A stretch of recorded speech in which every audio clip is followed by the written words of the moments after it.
윤리강령 다음에 있는 3번 사회복지사의 중요 역할입니다.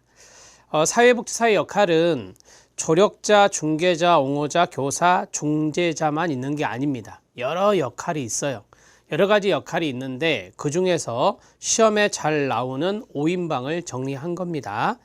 여러분들이 나중에 기출문제에서 이거 외에도 다른 역할이 있는데요. 그 다른 역할들은 기출문제에서 꼭 확인해 주셔야 됩니다. 자, 조력자, 중개자, 옹호자, 교사, 중재자가 있는데 옹호자의 별표가 쳐져 있죠. 가장 많이 나온 게 옹호자입니다. 자, 그러면 이 내용을 먼저 한번 보시죠. 클라이언트가 스스로 서비스 자원을 사용할 수 있도록 그 다음에 가로 능력을 향상시키고 이를 활용할 수 있도록 원조한다 가로 닫고요. 자, 능력을 향상시키고 이를 활용할 수 있도록 돕는 역할이에요. 그게 바로 가장 흔한 조력자의 역할이다 라고 보시면 됩니다. 조력자 왼쪽에 쓰세요. 조력자의 왼쪽에 조성자와 동의어가 됩니다. 이렇게 쓰면 되고요. 자, 그 다음에 이제 중개자가 있는데요. 중개자는 클라이언트 체계와 자원 체계를 연결한다. 연결의 동그라미, 연계한다. 연계의 동그라미. 이게 키워드가 돼요. 클라이언트를 적절한 지역사회 서비스 자원에 연결시키는 역할을 브로커, 중개자라고 합니다. 옹호자입니다. 클라이언트가 자원 체계를 얻을 힘이 거의 없을 때, 그러니까 클라이언트가 자원 체계를 얻을 힘이 없을 때 우리가 그분을 옹호해야 해요. 그 다음에 클라이언트가 자원과 서비스를 받을 권리를 유지하도록 돕거나 권리 유지에 동그라미 쳐주시고 클라이언트에게 부정적 효과를 일으키는 프로그램이나 정책이 있다면 그것을 변화시키는 운동을 적극적으로 지지하고 도와주는 역할이 되겠습니다. 자, 부정적인 영향을 주고 있는 정책이 있다. 그러면 그것을 변화시켜야 되겠죠. 이것도 마찬가지 옹호의 역할이 된다라고 보시면 됩니다. 옹호자 왼쪽에 써주세요. 대변자와 동의어가 됩니다. 자, 그리고 교사가 있습니다. 교사는 교육가라고도 하고요. 가장 중요한 단어가 정보 제공일 것인데 개별 클라이언트 차원에서 사회적 기능이나 문제 해결 능력을 향상시키는 데 도움이 되는 적절한 정보 동그라미, 제공 동그라미, 정보를 제공하며 적응 기술을 익히도록 클라이언트를 가르치는 역할이다. 가르치는 애 가로쳐 주시면 되겠습니다. 자, 이제 중재자입니다. 메디에이터라고 하는 중재자는 갈등을 해결하는 것인데요. 중립적인 입장에서 해결하는 겁니다. 중요한 핵심어가 갈등과 중립입니다. 갈등의 동그라미, 중립의 동그라미 치면 됩니다. 기관이나 조직 차원에서 공동의 목표나 문제 해결을 위해 기관 간 또는 기관 내 의사소통의 갈등이나 의견 차이를 조정 및 협상과 타협을 위해 한번 끊어주시고 사회복지사가 중립적 입장 그 자리에 현관펜 밑줄 갈등을 해결하는 것입니다. 자, 중립적 입장 바로 밑에다가 쓰세요. 클라이언트 입장에서 하면 안 됩니다. 클라이언트 입장에서 이렇게 나오면 X가 됩니다. 클라이언트 입장에 서서 갈등을 해결하게 되면 협상가라는 역할이 따로 있습니다. 협상가가 바로 그런 것이고요. 이것은 중립적인 입장에서 협상도 하고 갈등을 해결하는 것이다 라고 보시면 됩니다.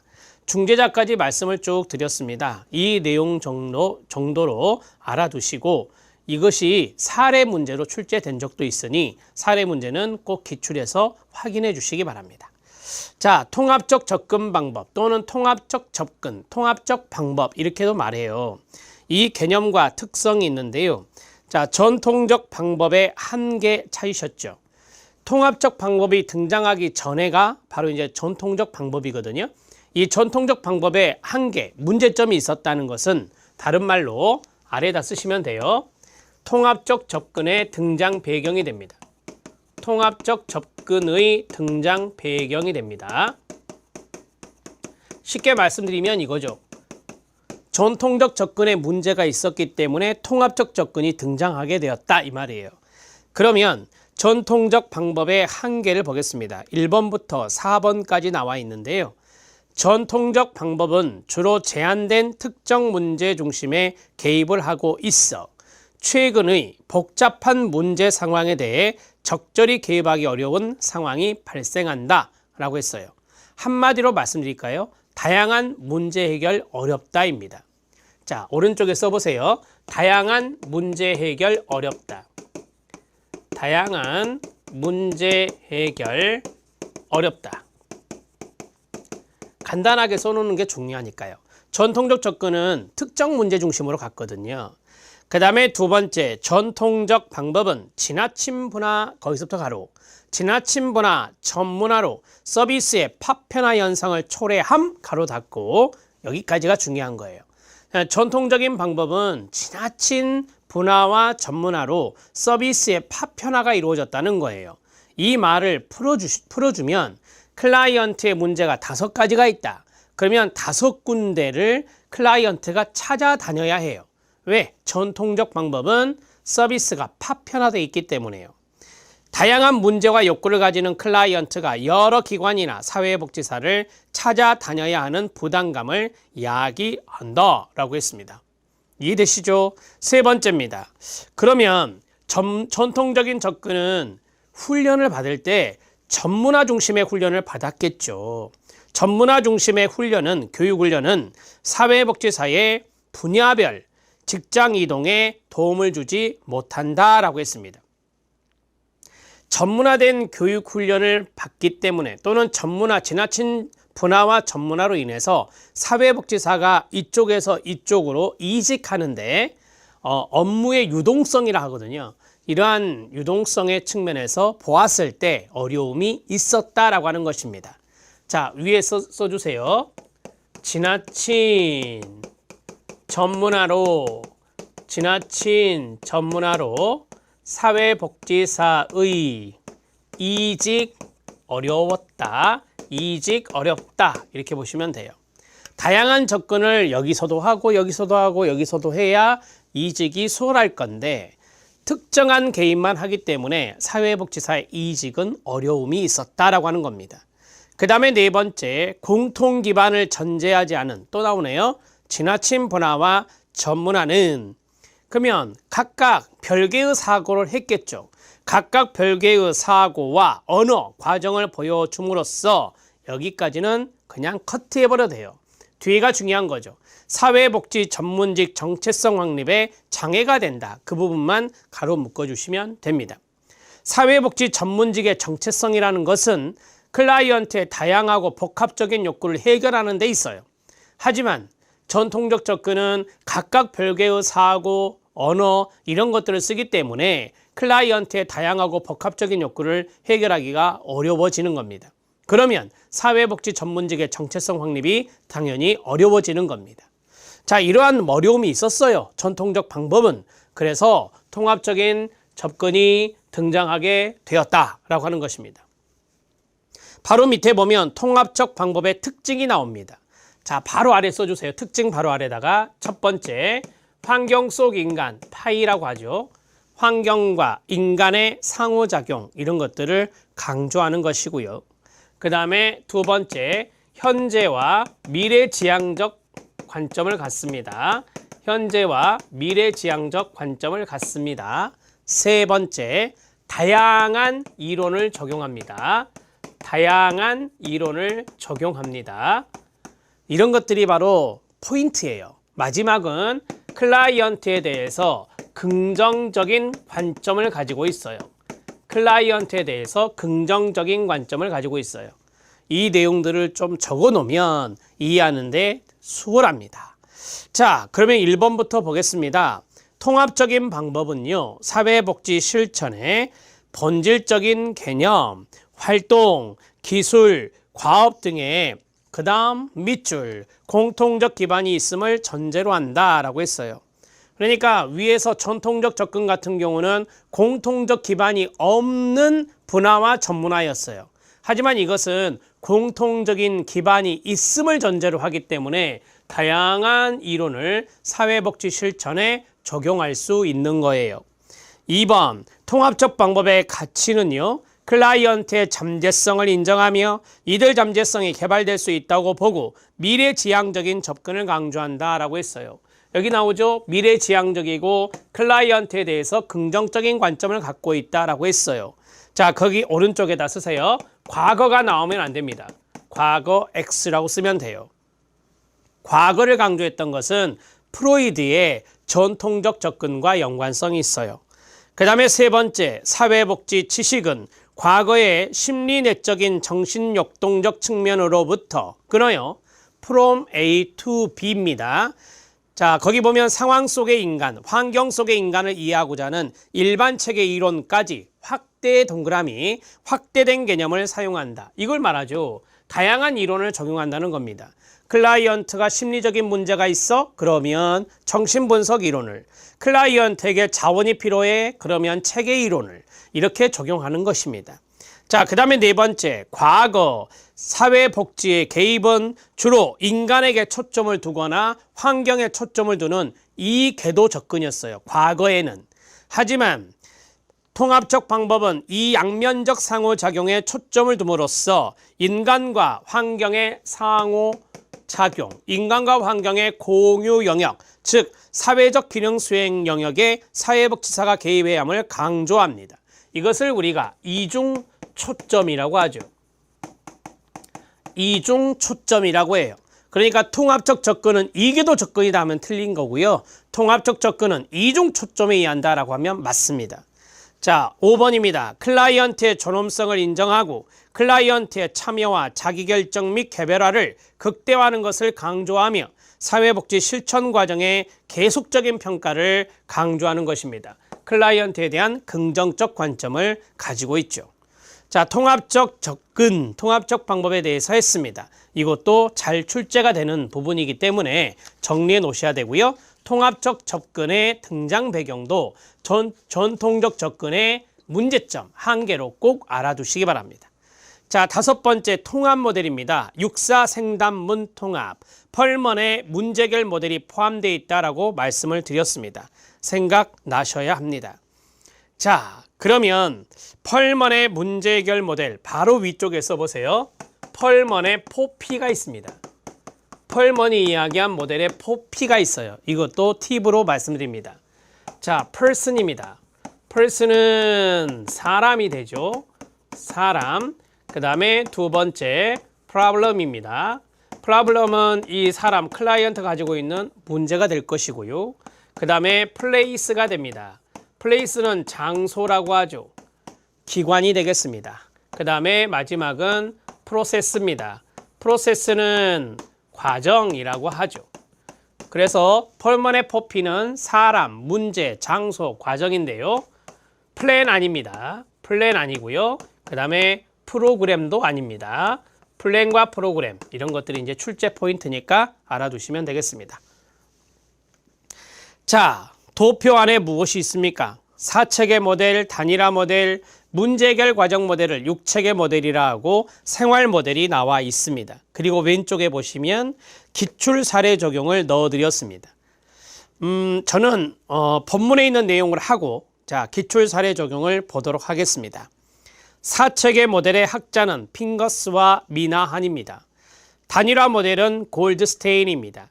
그 다음에 문제 해결 모델 6체계 모델은 콤튼과 갤러웨이입니다. 생활 모델은 저메인과 기터만입니다. 우리 공무원 시험은 모델과 학자 연결하는 문제 출제됩니다. 그래서 알아두실 필요가 있어요. 특히 핑거스와 미나한은 알아두셔야 됩니다. 별표. 자, 그리고 컴튼과 갤러웨이도 알아두셔야 됩니다. 별표. 생활 모델 저메인과 기터만도 알아두셔야 됩니다. 별표입니다. 세 가지는 제가 알아두셔야 된다 했어요, 앞에서. 자, 초점은 뭡니까? 파입니다.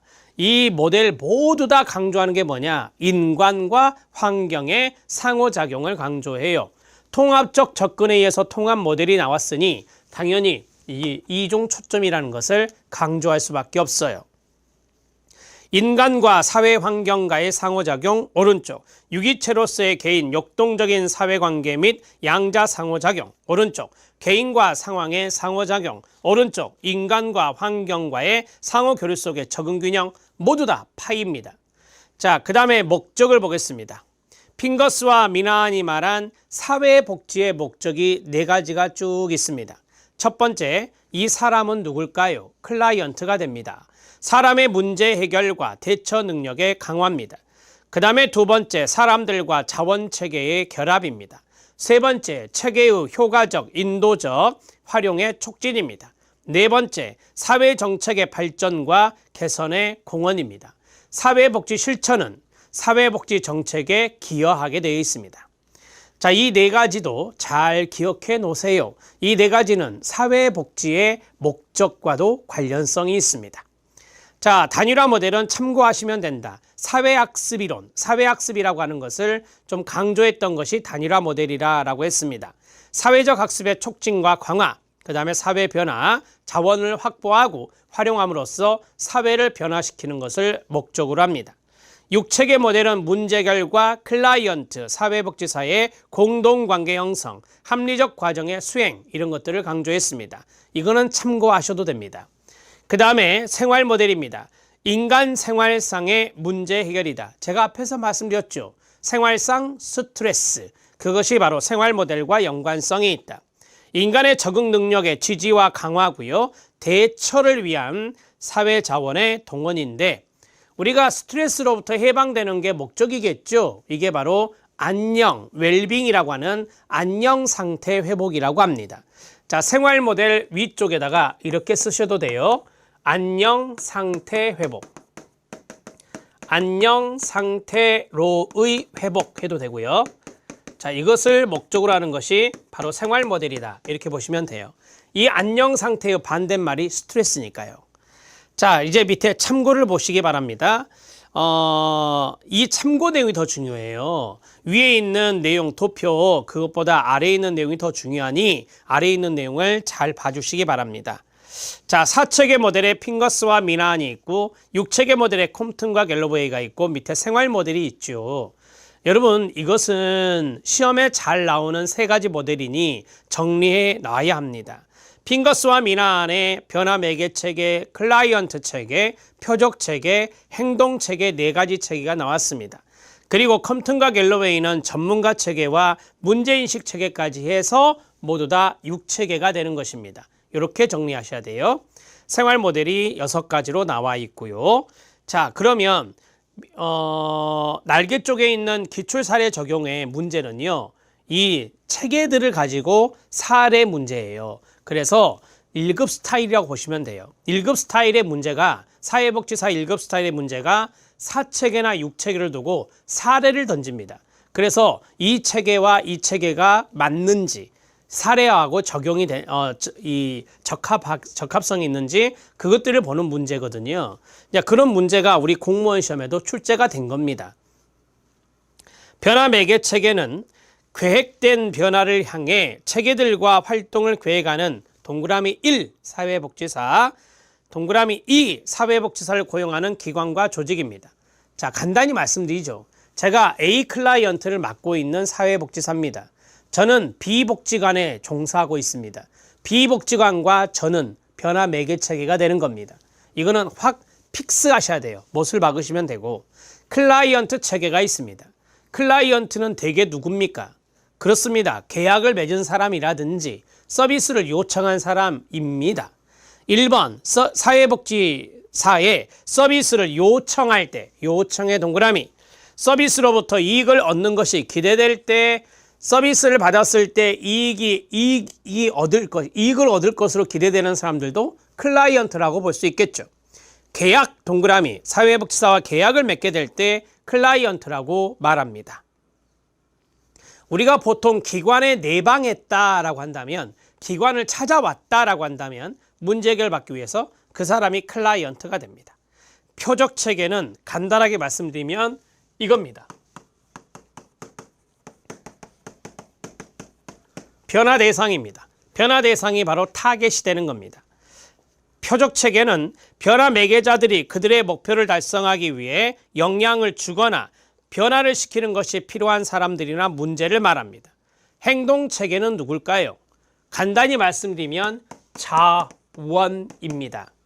행동 체계는 자원인데요. 사회복지사의 변화 노력을 달성하기 위해 그다음 가로 서로 상호작용하는 사람들 가로 닫고 이거를 우리가 행동 체계라고 말합니다. 자, 그리고 컴튼과 갤러웨이의 전문가 체계가 나옵니다. 전문가 체계는 전문이라는 단어를 찾아주셔도 됩니다. 사회복지사 및 교육협회, 전문가 실천의 가치 또는 가치관 또는 사람들, 이런 사람들을 다 전문가 체계라고 말합니다. 전문적인 가치도 여기에 들어가고 전문가 협회도 여기에 들어갑니다. 알았죠? 전문을 찾으면 됩니다. 자, 그 다음에 문제인식 체계입니다. 별표 하나. 문제인식 체계의 동의어는 의뢰 응답 체계라고 합니다. 의뢰 응답 체계라고 합니다. 잠재적 클라이언트를 아직은 클라이언트가 자발적으로 오지 않았습니다. 비자발적 클라이언트를 말하는 겁니다. 잠재적 클라이언트를 사회복지사의 관심 영역으로 끌어들이기 위해 행동하는 체계를 문제인식 체계라고 말합니다. 의뢰자가 있고 응답자가 있는 것인데 이 두 가지의 묶음을 문제인식 체계라고 컴튼과 갤러웨이는 이야기를 했습니다. 자, 그러면 우리는 6가지 체계의 개념을 잡아냈어요. 자, 이제 사례를 적용해 볼 것입니다. 날개 쪽에 보시면 사례가 있습니다. 그 사례를 잘 보시기 바랍니다. 자, 기출 사례 적용 컴튼과 갤러웨이가 분류한 사회복지 실천 6체계입니다. 사례를 보시죠. 알코올 중독자 남편 갑은 술만 먹으면 배우자인 을에게 폭력을 행사합니다. 이를 견디다 못한 을은 사회복지사 병을 찾아가 갑의 알코올 중독에 따른 가정폭력 문제를 호소하였습니다. 병은 을의 문제를 함께 해결해 가기 위해 계약을 맺고 갑의 가정폭력을 해결하기 위한 방안을 찾기로 했습니다. 한편 갑과 을의 고등학생 아들인 정은 비행을 저질러 법원 술입니다. 법원 술로부터 보호관찰 처분에 따른 부가처분으로 상담을 명받아 병을 찾아왔습니다. 여기까지가 사례입니다. 가계도로 한번 그려보죠. 아래 공간에다가 그리셔도 됩니다. 갑입니다. 을입니다. 갈등이 있겠죠, 당연히.